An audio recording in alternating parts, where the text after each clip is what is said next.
Uddanam kidney సమస్య పవన్ కళ్యాణ్ వ్యక్తిగత జీవితంలో అవ్వలేదు. అలాగే special category status Pawan Kalyan వ్యక్తిగత జీవితం వల్ల అవ్వలేదు. అది ఏదైనా కావచ్చు. ఒకవేళ అట్లా అయిందా, then it is questionable definitely.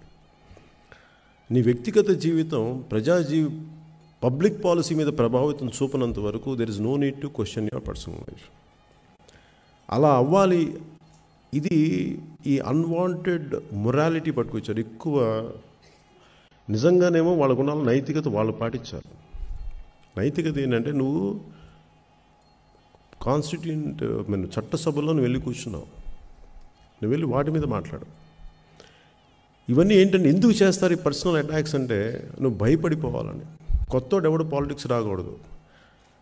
ఆ దోపిడీ స్వభావం ఉన్న వ్యక్తులే ఒకరినొకరు గింజుకుని వాళ్ళ మీద ఉమ్మేయండి, తిట్టుకోండి, మళ్ళీ వాళ్ళే కూర్చొని వాళ్ళు చేస్తారు. నేను ఒక సరికొత్త క్లీన్ ఇమేజ్తో పొలిటికల్గా ఒకటి రావాలంటే ఒక మనిషి బతికాక వాడు ఏదో ఒకటి అనొచ్చండి. సో నాకేమనిపిస్తుందంటే ఇవన్నీ బెదిరించడానికి అనుకుంటాం. అందుకని మనం ఏం చేయాలంటే వాటిని పట్టించుకోకుండా ఆశయం వైపు ముందు వెళ్ళిపోవాలి, ఏం పట్టించుకోకూడదు. అలాగే నన్ను ఇట్లా అంటున్నప్పుడు నాకు అనిపిస్తుంది నేను చాలా చాలా గట్టిగా మాట్లాడగలను. నేను కూడా అసలు నా నోరు కూడా గట్టిగా తక్కువేం కాదు, గట్టిగా మాట్లాడగలను. ఇప్పుడు నా వ్యక్తిగత జీవితం మాట్లాడినప్పుడు నాకు ఎన్ని చోట్ల కళ్ళు ఉంటాయి. ఎక్కడికి వెళ్ళి మన వాళ్ళు ఒకటి ఉంటాడు, అక్కడికి వెళ్తే రే బాబు ఏం జరుగుతుంది అక్కడ మొత్తం చెప్తాను, ఇది జరుగుతుందండి.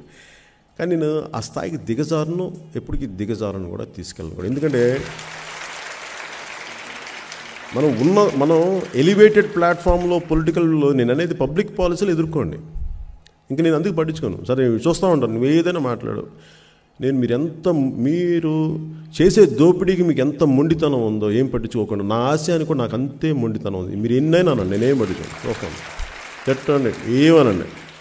ఇంకా స్థాయి దాటి వ్యక్తిగతంగా శారీరకంగా దాడి చేస్తే తప్ప నేను స్పందించను. అందుకని భయపడాల్సిన అవసరం లేదు, బలంగా ఉన్నాం. Thank you.